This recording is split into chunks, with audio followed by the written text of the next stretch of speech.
ये programme semester 5th का ये पेपर है। आपका कानून आपके अधिकार, जिसमें हम पॉलिटिकल साइंस का ये पेपर है। इसमें आपके पास 5 यूनिट्स हैं। 5 यूनिट में से आपको हर यूनिट से एक प्रश्न पेपर में ज़रूर मिल जाएगा। और इस 5th सेमेस्टर के पॉलिटिकल साइंस का हम फर्स्ट यूनिट की चर्चा यहाँ पर इस वीडियो में करने जा रहे हैं। फर्स्ट यूनिट, जिसका नाम है भारत में कानून का शासन और आपराधिक न्याय। इससे किस तरीके के प्रश्न आपसे पूछ सकता है। भारत में आपराधिक न्याय, कानून प्रशासन के ऊपर चर्चा कीजिए। कानून के शासन से रिलेटेड प्रश्न पूछ सकता है इसमें आपसे। इसके अलावा प्रक्रिया क्या है कानून की। भारत में नागरिक और राजनीतिक अधिकार भी आपसे पूछ सकता है, ये ध्यान रखें। या भारत के मौलिक अधिकारों से लेकर प्रश्न पूछ सकता है। पुलिस संगठन से रिलेटेड प्रश्न पूछा जा सकता है इस पेपर में। न्यायालय व्यवस्था वगैरह से प्रश्न पूछ सकता है। या भारत में आपराधिक न्याय प्रणाली पर चर्चा कीजिए। आपराधिक न्याय प्रणाली में तो उसमें भी आपको यही सब बातें लिखनी होंगी जो मैं भी यहाँ पे आपको बताने जा रहा हूँ। और इस वीडियो के अंत तक बने रहिए। आपको पूरे नोट्स रिकॉर्डिंग के साथ यहाँ पे मैं डिटेल वाइज कराने जा रहा हूँ फर्स्ट यूनिट का। उम्मीद है आप लोग इसे समझेंगे, पढ़ेंगे और अपने पेपर में अच्छा स्कोरिंग करने का प्रयास करेंगे। तो जैसा कि हम बात करें, यूनिट की शुरुआत से चर्चा करते हैं। फर्स्ट यूनिट में क्या चीज़ें दी गई हैं आपके एसएल के कोर्स में। तो फर्स्ट यूनिट जो है हमारा, इसमें भारत में कानून का शासन और आपराधिक न्याय। प्रश्न जो आपका आएगा, बेसिकली प्रश्न जो बनता है, भारत में कानून का शासन पे चर्चा कीजिए या भारत में राजनीतिक, मौलिक अधिकार, नागरिक अधिकार, पुलिस संगठन पे चर्चा की जाएगी। तो आपका सबसे पहले परिचय होगा। परिचय में आप यहाँ लिखेंगे कि अच्छे जीवन की उपयोगिता के लिए अगर हम बात करें तो अच्छे जीवन की उपयोगिता के लिए समाज में, आप यहाँ देख सकते हैं लाइन लिखा हुआ है, जीवन के विचार की चर्चा की गई है। बुनियादी स्तर पे जीवन जीने के लिए ज़रूरी है कि समाज में कानून व्यवस्थाएं होनी चाहिए। बिना कानून के हम, सिंपल परिचय में आप जो है कानून की बात कर रहे हैं। तो कानून के इस चैप्टर में ध्यान रखिए कि आपको न्याय व्यवस्था, कानून व्यवस्था एक ओवरऑल परिचय सा देना है। तो सिंपल आप कुछ भी लिख सकते हैं, ज़रूरी नहीं कि जो आपको स्टडी मटेरियल में है कहीं कुछ भी दिया रखा वही लिखना है। आप लिखेंगे कि कानून जो है लक्ष्यों की प्राप्ति के लिए, समाज में अनुशासन के लिए, व्यक्तियों की आवश्यकता के लिए आवश्यक है। देखा जाए तो कहीं ना कहीं समाज में स्वतंत्रता, समानता कायम करने के लिए कानून बनाए जाते हैं, लोगों का अस्तित्व बना रहे। नियम और कानून भारत के संविधान में निहित है। आप ये बात ज़रूर मेंशन करेंगे, जो कि हम देख सकते हैं यहाँ पर ये लाइन दे रखी है, भारत में कानून, नियम और कानून भारत के संविधान में निहित है। मौलिक अधिकार और नीति निर्देशक सिद्धांत भारत में व्यक्तिगत अधिकार का भंडार है। भारत के संविधान भारत भूमि का सर्वोच्च कानून है। ठीक है, भारत के संविधान द्वारा सरकार के विभिन्न रेखाओं के बीच शक्तियों का आदान प्रदान होता है। ये सब चीज़ें हैं। दंड और कमीशन उन विशिष्ट अपराधों के लिए सज़ा का प्रावधान करते हैं। ये सब चीज़ें आप परिचय में लिखेंगे। इसके अलावा परिचय में भारत में सभी कानून, जिनमें आपराधिक कानून भी शामिल है, भारत के संविधान के प्रावधानों में दिए गए हैं। ये भी आप लिख सकते हैं। इसके अलावा अनुच्छेद 17 और 23 के तहत संविधान में कानून के अनुसार दंडनीय अपराध घोषित किया गया है। ये सब चीज़ें, भारतीय संविधान एक संघीय राजनीतिक व्यवस्था की स्थापना करता है, जहां संसद के साथ साथ राज्य विधानसभाएं भी कानून के निर्माण की शक्तियों को साझा करती हैं। भारतीय संविधान के अनुच्छेद की अगर हम बात करें, भारतीय संविधान के अनुच्छेदों 245 से 255 और 7वीं अनुसूची विधायी शक्ति में हम देखें तो भारत संबंधी कानूनों पर चर्चा की गई है। भारतीय राजनीति की संघीय संरचना और केंद्र राज्य सरकारों के बीच शक्तियों के वितरण की अनुमति देता है। भारत में शक्तियों का बंटवारा 3 सूचियों में किया गया है, संघ सूची, राज्य सूची और समवर्ती सूची। ये ध्यान रखिए, शक्तियों का बंटवारा 3 हिस्सों में किया गया है भारतीय संविधान में, केंद्र सूची, राज्य सूची, समवर्ती सूची। तो इस तरीके से आप अपने परिचय में आंसर देंगे। इसके बाद देखिए, संघ सूची, राज्य सूची, समवर्ती सूची से रिलेटेड प्रश्न बहुत कम ही आएगा। सिंपल पहले कानून का शासन जरूर आएगा। तो कानून के शासन में आप क्या लिखेंगे कि कानून द्वारा शासित होना केवल दो लोगों द्वारा लोकप्रिय रूप से चुनी गई सरकार के लिए ज़रूरी नहीं है, बल्कि लोगों के लिए भी ज़रूरी है कि वो कानूनों का ज़रूर पालन करें। तो कानूनों के पालन से ही अगर हम बात करें, नागरिकों के अधिकार होते हैं, कानून के शासन से ही देश चलता है, लोकतांत्रिक सरकारें चलती हैं। ये सबसे अहम चीज़ है। कानून के अधिकार के अधीन सरकार, ये आप इसमें लिख सकते हैं। सरकार मनमानी सरकार वही करती है जैसा वो चाहती है, जबकि जहाँ कानून का शासन होगा, जहाँ देश में सरकारों का शासन होगा, जो नियम कायदे कानूनों से चलेंगी, वहाँ अनुशासन कायम होता है। नियम द्वारा नागरिक व्यवस्था और शांति स्थापित करना सरकार का पहला काम है। सरकार का पहला काम यही है कि जो संविधान में बातें कही गई हैं, संविधान में जो कानून व्यवस्थाएं दी गई हैं, उसको संविधान में लागू किया जाए। और 18वीं शताब्दी में संहितावादी विचारकों द्वारा भी वकालत की गई थी कि समाज को सुचारू रूप से चलाने के लिए, शांति स्थापित करने के लिए कानूनों का होना ज़रूरी है। कानून के शासन के द्वारा ही सरकार न केवल लोगों पे रोक लगाती है, बल्कि जो लोग गलत कार्य करते हैं उनको दंडित भी किया जाता है। ये सब चीज़ें हैं। इसके अलावा अगर हम बात करें तो मनमानी सरकार, उचित प्रक्रिया के तहत अगर बात करें तो मनमानी सरकार नियमों का उल्लंघन करती है। देखिए, अगर सरकार कानूनों का पालन ना करे तो जाहिर सी बात है समाज में कानून की स्थापना नहीं हो पाएगी, और किसी भी कानून की वैधता वहाँ के वैधानिक और लोगों द्वारा होती है।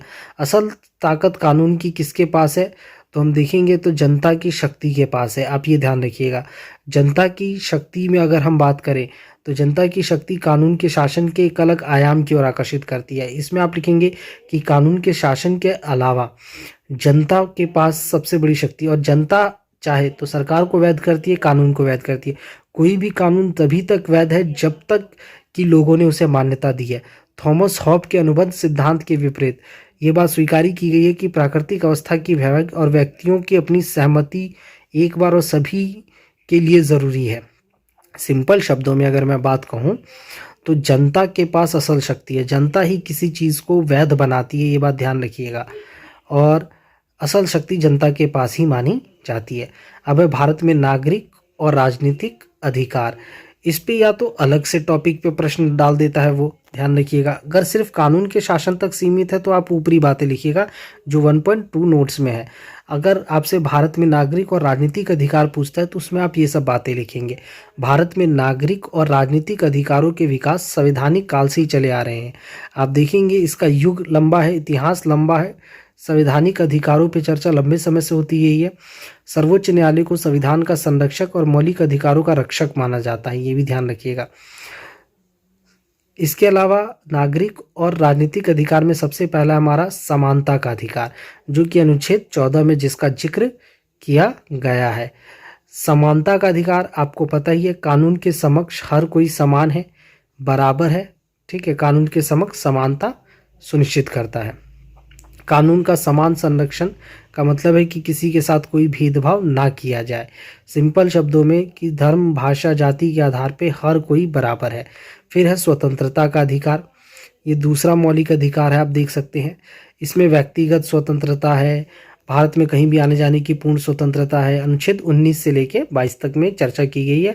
अपनी बात, अभिव्यक्ति, माध्यम की स्वतंत्रता है। कोई भी पेशा, कोई भी आंदोलन, संगठन चुनने करने की पूरी आज़ादी है इस देश में। तो स्वतंत्रता का अधिकार आपको दिया गया है, ये भी ध्यान रखिए। ये भी आपका दूसरा पॉइंट इसमें लिखेंगे आप। फिर तीसरा जो है आपका तीसरा अधिकार है अपराधों के लिए दोष सिद्धि के संबंध में संरक्षण, अनुच्छेद 20। ये स्वतंत्रता का ही पार्ट है, ये भी ध्यान रखिएगा। ये बेसिकली अगर कोई व्यक्ति अपराध किसी पे लागू किया गया है या अपराध की श्रेणी में आता है तो उसको भी अधिकार दिए गए हैं। जैसे एग्जाम्पल के लिए, जब तक उसको इसे कानूनों के खिलाफ एक्स पोस्ट फैक्टो संरक्षण भी कहते हैं, अधिनियम 20 को। इसमें सिंपल अगर ये कहें कि अगर कोई व्यक्ति पे मुकदमा चलाया जाता है, जब तक उसे अपराधी नहीं कह सकते, जब तक कि उसका अपराध सिद्ध ना हो जाए। ठीक है, इसके अलावा एक ही अपराध के लिए 2 बार सजा नहीं दी जा सकती। हर अपराधी को अपना वकील चुनने का पूरा अधिकार है, अपनी बात रखने की पूरी आज़ादी है, ये सब इसमें आप लिखेंगे। इसके अलावा जीवन और व्यक्तिगत स्वतंत्रता, ये भी आपका स्वतंत्रता का ही हिस्सा है, जिसमें व्यक्ति को अपनी पर्सनल लाइफ की पूरी आज़ादी है, अनुच्छेद 21 में। इसके अलावा आपका संवैधानिक उपचार का अधिकार, ये भी चर्चा में रखना है आपको। अनुच्छेद 32 इस बात की ओर जिक्र करता है कि अगर आपको आपका अधिकार नहीं मिलता तो आप डायरेक्ट सुप्रीम कोर्ट का दरवाज़ा खटखटा सकते हैं। सर्वोच्च न्यायालय भी बंदी प्रत्यक्षीकरण, परमादेश, प्रत्यक्षण, रीट के इन सब चीज़ों के जरिए रीट जारी करता है। रीट यानी नोटिस, जिसपे कि कहीं भी संविधान का हनन ना हो, ये भी ध्यान रखिएगा। इसके अलावा मौलिक अधिकार भारतीय संविधान में दिए गए हैं। मौलिक अधिकारों के अलावा मौलिक कर्तव्य भारतीय संविधान में दिए गए हैं अनुच्छेद 51A में, जिसमें कि आम जनता के लिए नियम, कायदे, कानून बनाए गए हैं कि वो अपने कर्तव्यों का निर्वहन करे। जैसे कि एग्जाम्पल, झंडे का सम्मान करना, राष्ट्रगान का सम्मान करना, ये सब आपके मौलिक अधिकार हैं। वैसे ये 11 मौलिक अधिकार भारतीय संविधान में दिए गए हैं। देखिए, पुलिस संगठन से रिलेटेड प्रश्न बहुत ही कम वैसे तो आए हैं, लेकिन कई बार पूछ लेता है, तो यहाँ हम इसकी भी चर्चा कर लेते हैं। देखिए, फर्स्ट यूनिट में 2 या 3 तरीके के प्रश्न पूछ सकता है। एक तो कानून का शासन, तो जो हमने पहले कानून का शासन, फिर भारत में नागरिक और मौलिक अधिकार जो है वो, और पुलिस संगठन से आपका तीसरा एक अलग सेपरेट प्रश्न पूछा जा सकता है। तो पुलिस संगठन, देखिए, कानून व्यवस्था, रख रखाव और इनके लिए हमेशा एक संगठन ज़रूर होता है। पुलिस संगठन दुनिया में अदालती प्रणाली है, कानून की व्यवस्था, संवैधानिक नियम, कायदे, कानूनों को लागू करने के लिए पुलिस व्यवस्था बनाई गई है। पुलिस व्यवस्था की बात करें तो पुलिस अधिनियम 1861 के तहत बनाई गई है। अपराध की रोकथाम के लिए, पता लगाने के लिए, न्याय दिलाने के लिए कुशल और योग्य व्यक्तियों पर जोर देती है। यह आपका एक तरीके से पुलिस अधिनियम है, जिसमें हम बात करें SHO वगैरह से लेके या बाकी पदों पे जो नियुक्ति होती है पुलिस में, ये सब कानून व्यवस्था के तहत ही आते हैं। इसके अतिरिक्त अगर बात की जाए तो न्यायालय आपको पता ही है, भारत में न्यायपालिका स्वतंत्र है। भारत में त्रिस्तरीय न्यायिक व्यवस्था है, ये भी ध्यान रखिएगा। सबसे पहले शीर्ष पर है आपका सर्वोच्च न्यायालय, फिर उसके बाद उच्च न्यायालय आता है। सर्वोच्च और उच्चतम में फ़र्क समझिए, फ़र्क कुछ नहीं है, सर्वोच्च और उच्चतम एक ही होता है, उच्च अलग है। सर्वोच्च न्यायालय यानी सुप्रीम कोर्ट, उच्चतम न्यायालय यानी सुप्रीम कोर्ट, और उच्च न्यायालय यानी कि हाई कोर्ट। और फिर निचली अदालत आपकी आती है, ठीक, जिसे अधीनस्थ या आप मजिस्ट्रेट कोर्ट, सेशन कोर्ट, जिला कोर्ट भी कहते हैं। तो त्रिस्तरीय व्यवस्था आप अपने कोर्ट में दे सकते हैं अपने आंसर में। और कोर्ट कचहरी के नियम, कायदे, कानून बनाए गए हैं। मजिस्ट्रेट है, उसके सामने पेश करना होता है अपराधी को। जी, ये तो नॉर्मल चीज़ें जो आपको पता है, आप ये सब लिख सकते हो। भारत में आपराधिक न्याय प्रणाली, ये ध्यान रखिएगा, ये ज़रूर आप अपने आंसर में मेंशन करें। IPC की धाराएं होती हैं, भारतीय दंड संहिता IPC, इंडियन पैनल कोड बनाए गए हैं, जिसमें ये प्रावधान किया गया है कि किस जुर्म के लिए कौन सी सज़ा दी जाएगी, और उनको एक कोड में रखा गया जिसे IPC कहते हैं, इंडियन पैनल कोड। जैसे 1860 दहेज निषेध अधिनियम है, 1961 नागरिक अधिकारों का संरक्षण अधिनियम है। तो ये सब है। इसके अलावा अलग अलग जुर्म के लिए अलग अलग सजाओं का प्रावधान, ये सब कोर्ट कचहरी के तहत ही दिए गए हैं, IPC पैनल के तहत, ध्यान रखिएगा। तो ये आपका फर्स्ट यूनिट से रिलेटेड है। और अभियोजन पक्ष से रिलेटेड प्रश्न सर्वोच्च न्यायालय में कुछ मामले आए थे, एग्जाम्पल के तौर पे आप डाल सकते हैं। शिवनंद पासवान बनाम बिहार राज्य एक मामला आया था, जिसमें कहा गया था कि एक अभियोजक या अभियोजन कार्यकारी का कर्तव्य है जो लोक अभियोजक की संस्था के माध्यम से। कहने का मतलब ये है कि हर किसी को अपने कर्तव्य का निर्वहन करना अनिवार्य है। सरकार किसी मामले को वापस लेने के लिए अभियोजक को सुझाव दे सकती है, या सुझाव के लिए वो बाध्यकारी है या नहीं, उस पर है। ये नॉर्मल एग्जाम्पल है, इन पे ज़्यादा फोकस करने की आपको आवश्यकता नहीं है। आपराधिक प्रक्रियाएं हैं भारत में, कानून वगैरह, गिरफ्तारी। देखिए, प्रक्रिया के तहत कोई भी काम होता है। अपराध होगा, पूछताछ होगी, गिरफ्तारी होगा, रिमांड होगा, जमानत होगी, सिंपल शब्दों में अगर हम बात कहें तो। फिर चार्जशीट होगी, सबूत होंगे, रिकॉर्डिंग्स होंगे, उन सबूतों के जरिए अदालत में पेश होगा, गवाह होंगे, बुलाए जाएंगे, साक्ष्य दिए जाएंगे, सुनवाई होगी, तब जाके एक तरीके से सज़ा सुनाई जाती है। तो इन प्रक्रियाओं से भारतीय आपराधिक न्याय प्रणाली को गुजरना पड़ता है। तो ये सब चीज़ें हैं। जांच का चरण आता है, खोजबीन होती है, जब्त करता है, फिर गिरफ्तारी करने की शक्ति पुलिस के पास है। फिर व्यक्ति चाहे तो अपनी जमानत, अग्रिम जमानत या पश्चात अग्रिम जमानत और गिरफ्तारी पश्चात जमानत। अग्रिम जमानत होता है कि अपराध हो चुका है और व्यक्ति को पता है कि उसे गिरफ्तार किया जा सकता है, तो उससे पहले ही, गिरफ्तारी से पहले ही वो जमानत लेता है, तो अग्रिम जमानत कहते हैं। और गिरफ्तारी पश्चात कुछ लोग गिरफ्तार हो जाते हैं, फिर उसके बाद वो अपनी वकील को फ़ोन करके बुलाकर एक तरीके से रिश्तेदारों के द्वारा जमानत के लिए अपील करते हैं। तो ये सब प्रोसेस है, आप इस चीज़ को ध्यान रखिएगा। रिमांड पर रिहाई और मुकदमे से पूर्व निरोध की सीमा, ये सब चीज़ें भी होती हैं। जैसे गिरफ्तार व्यक्ति को 24 घंटे के भीतर मजिस्ट्रेट के सामने पेश करना है। धारा 167 के अनुरूप आरोपी को आगे जांच के लिए रिमांड पर लिया जाता है। पुलिस रिमांड की मांग करती है। मुकदमे के अपने अपने चरण है। दोहरे दंड के विरुद्ध अधिकार है। सीआरपीसी की धारा 300 के अनुसार एक बार किसी व्यक्ति पर अगर न्यायालय द्वारा अपराध के लिए चुन लिया गया है, अपराध घोषित कर दिया गया है या दोष मुक्त कर दिया गया है, तो दोष मुक्त है तो उस पर दोबारा से अपराध चलाए जाने की प्रावधान नहीं है, लेकिन हाँ दोबारा से केस ओपन हो सकता है। कानूनी सहायता का अधिकार दिया गया है। सज़ा का चरण है। सज़ा से पूर्व सुनवाई का भी अधिकार है। सज़ा का क्षमा और निलंबन का भी दंड संहिता में दिया गया है। ये सारे प्रोसेस दिए गए हैं। तो ये आपका फर्स्ट यूनिट यहाँ पे फिनिश होता है। ये सब फर्स्ट यूनिट में आप चर्चा करेंगे।